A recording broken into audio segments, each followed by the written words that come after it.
Shalom Bapak Ibu yang dikasih Tuhan, Jemaat GBI Miracle Service dimanapun engkau berada. Saat ini kita akan datang bersama-sama kepada Tuhan. Kita akan membangun ibadah kita, membangun mezbah Tuhan, untuk kita datang pada Tuhan. Mari kita akan satu lagu pujian.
Tuhan atas pagi ini Bapa, atas hari yang indah yang Tuhan sudah beri dalam kehidupan kami.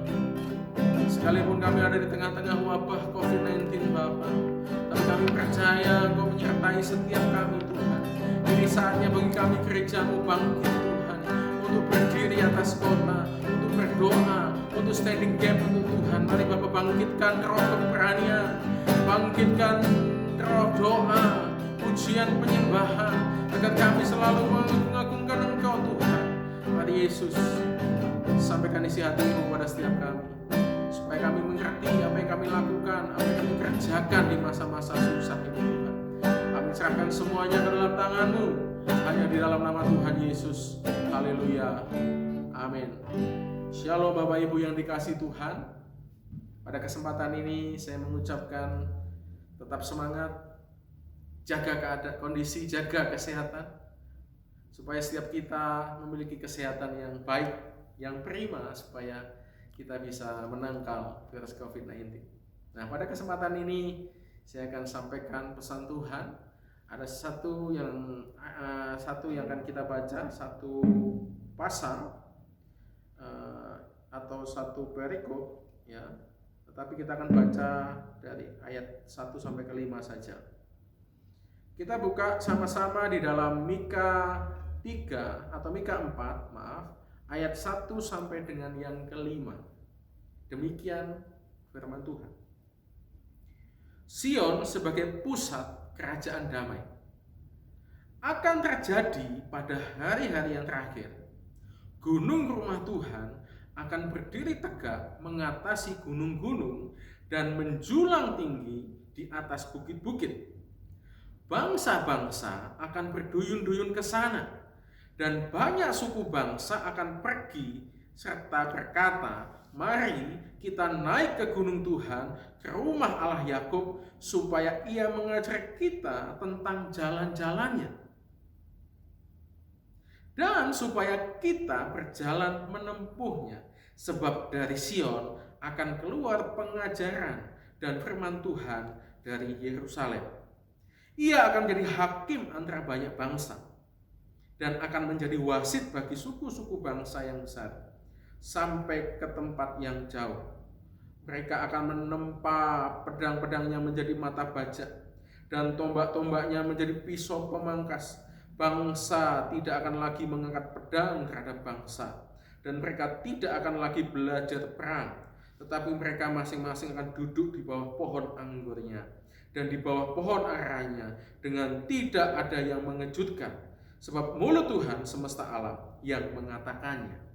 Biarpun segala bangsa berjalan masing-masing demi nama Allahnya, tetapi kita akan berjalan demi nama Tuhan Allah kita untuk selamanya, dan seterusnya. Puji Tuhan. Saat ini gereja Tuhan harus bangkit. Ini bukan saatnya untuk kita mengeluh. Ini bukan saatnya untuk kita kecewa, untuk kita tidak melakukan apa-apa, atau mungkin kita bersedih, patah semangat.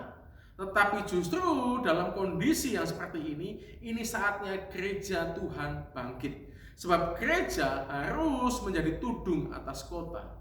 Gereja harus menjadi tudung atas bangsa. Sekalipun kita hari ini ibadah di rumah, stay at home, tidak akan mengurangi hubungan kita dengan Tuhan.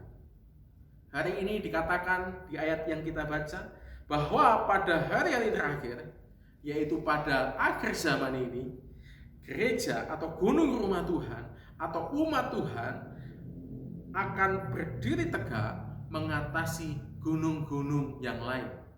Gunung-gunung bicara persoalan, bicara masalah, bicara wabah yang terjadi di dunia ini. Nah, gereja Tuhan harus bangkit menjadi terang atas kota, menjadi terang atas bangsa. Dari ayat ini kita belajar.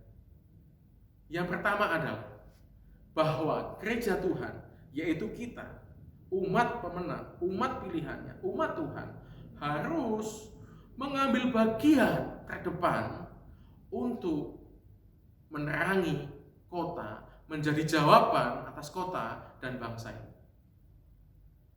Apa yang bisa kita lakukan di tengah-tengah wabah ini? Yang pertama yang kita bisa lakukan adalah kita bisa berdoa, mengambil bagian, berdoa di alam roh. Kita berdoa, memuji dan menyembah Tuhan. Doa orang benar besar kuasanya. Dengan yakin didoakan, maka besar kuasanya. Ketika kita ada di rumah, yuk kita sebagai gereja, kita mengambil bagian untuk berdoa, bangun mezbah, berdoa buat Indonesia, berdoa buat dunia, berdoa buat bangsa ini, supaya bangsa ini segera terlepas dari wabah COVID-19. Bersama dengan keluarga, ambil bagian, berdoa, mengambil otoritas surgawi, berdoa supaya Indonesia menang terhadap COVID-19. Kita tahu bahwa senjata kita adalah doa. Doa harus kita lakukan bersama-sama, sehati. Doa harus kita panjatkan pada Tuhan terus, tanpa henti. Dan ketika doa itu dijawab Tuhan, pasti ada sesuatu yang terjadi. Dan hal yang lain yang bisa kita lakukan adalah secara alam fisik. Kita bisa berbuat banyak, gereja bisa berbuat sesuatu. Walaupun mungkin kita dananya tidak cukup atau punya dana sedikit, kita bisa mengumpulkan dari yang sedikit itu. Kita bisa berdonasi bersama-sama. Seluruh gereja di Indonesia bersama-sama membangun donasi. Buat apa? Buat kebutuhan-kebutuhan yang ada di lapangan, seperti APD dan sebagainya. Ini bisa kita kerjakan bersama-sama.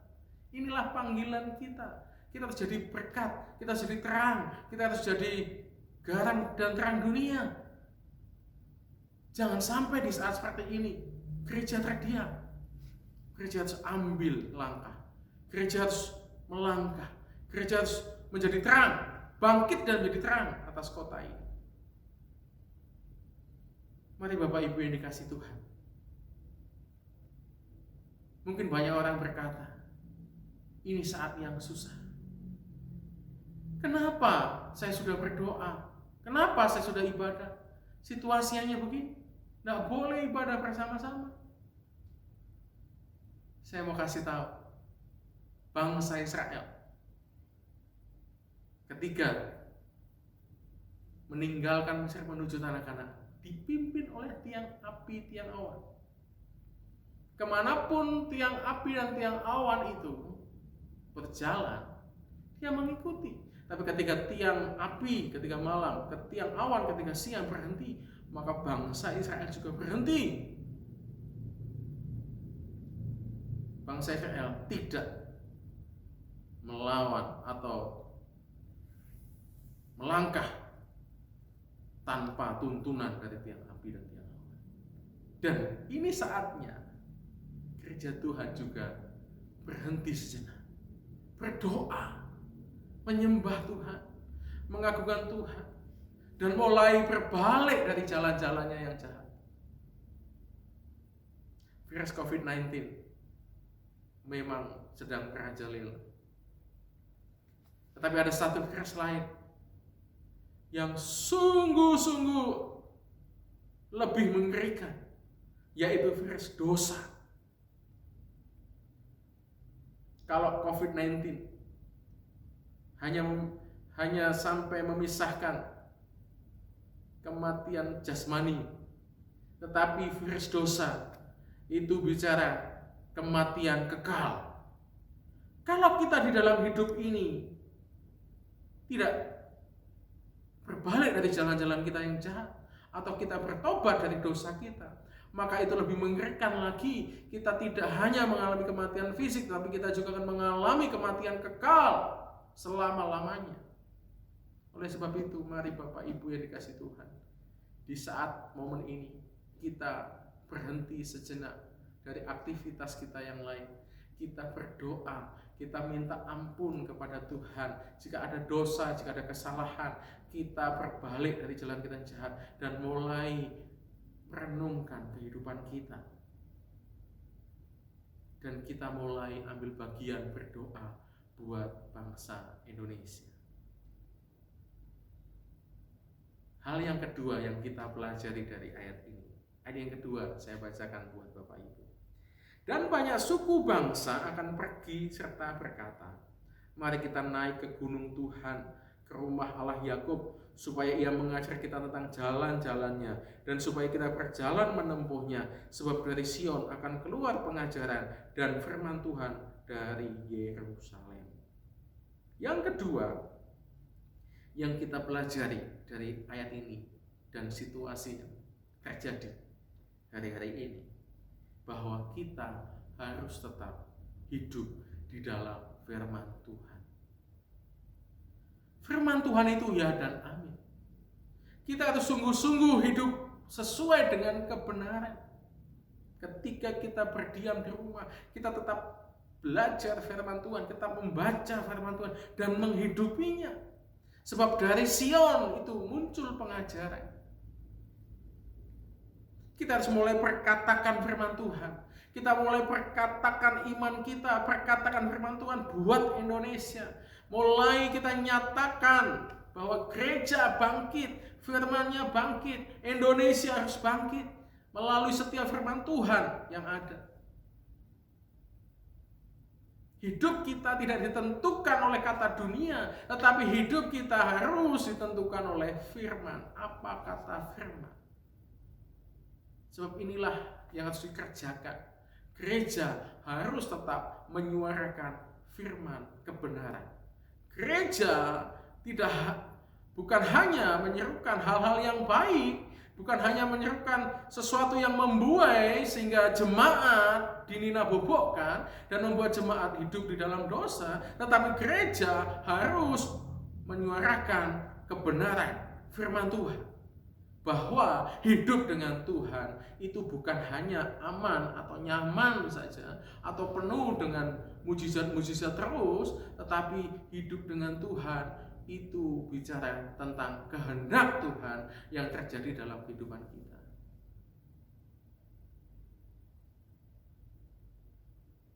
Tuhan tidak pernah berjanji kepada kita bahwa semuanya akan baik-baik, jalan akan rata, atau kita akan mengalami hal yang mulus-mulus saja.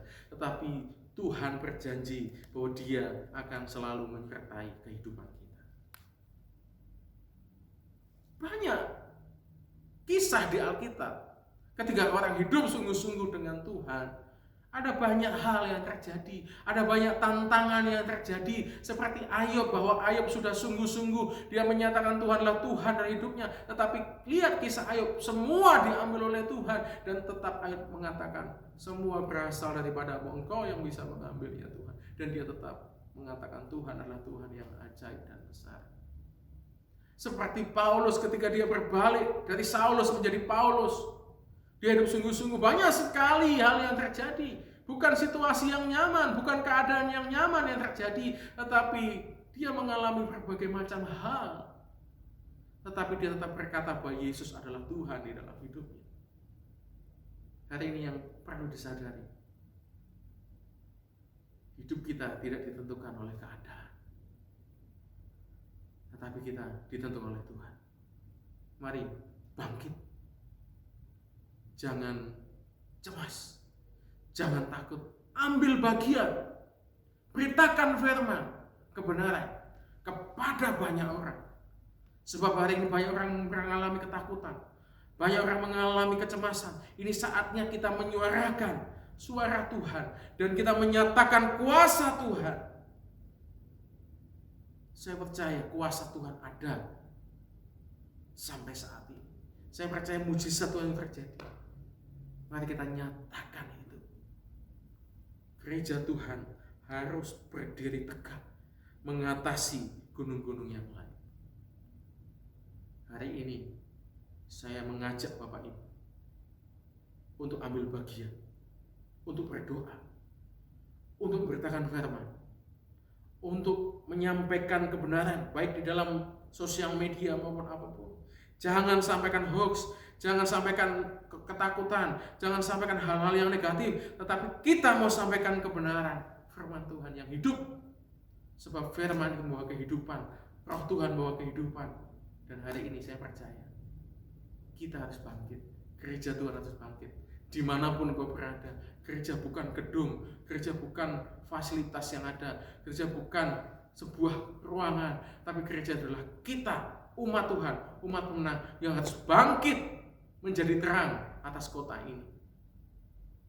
Ini saatnya Bapak Ibu yang dikasih Tuhan, kita maju ke depan bersama-sama, berdoa sehati di rumah untuk bangsa Indonesia. Mari kita berdoa.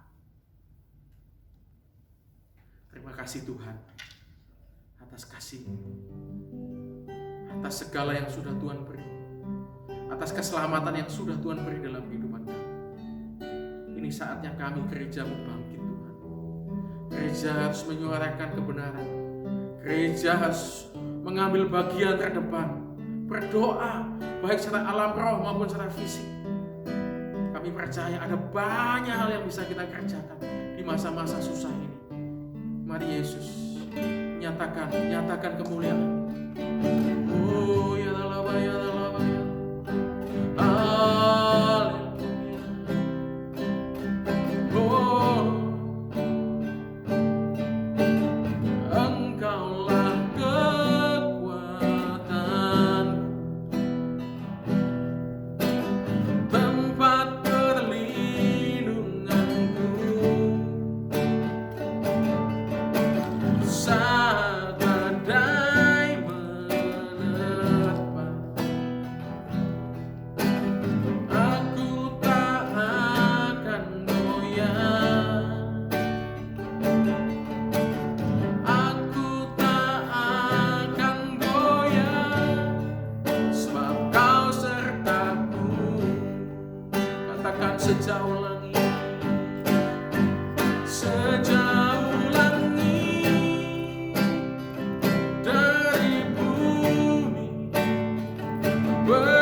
Tuhan, aku berdoa untuk setiap anak-anak-Mu Tuhan yang ada di rumah yang saat ini menyaksikan firman Tuhan ini. Berikan kekuatan, berikan kesehatan, berikan keberanian Bapa untuk mereka bangkit, tidak mengeluh, tidak kecewa, tidak panik, tidak takut, tetapi mereka mau bangkit, berdoa, ambil bagian, membangun mezbah Tuhan, berdoa buat Indonesia, berdoa buat pemerintahan, berdoa buat tim medis, dokter dan sebagainya, berdoa buat pasien-pasien COVID-19 supaya disembuhkan. Ini saatnya Bapak, kami bangkit dan menjadi terang. Ini saatnya kami bangkit, gereja harus bangkit.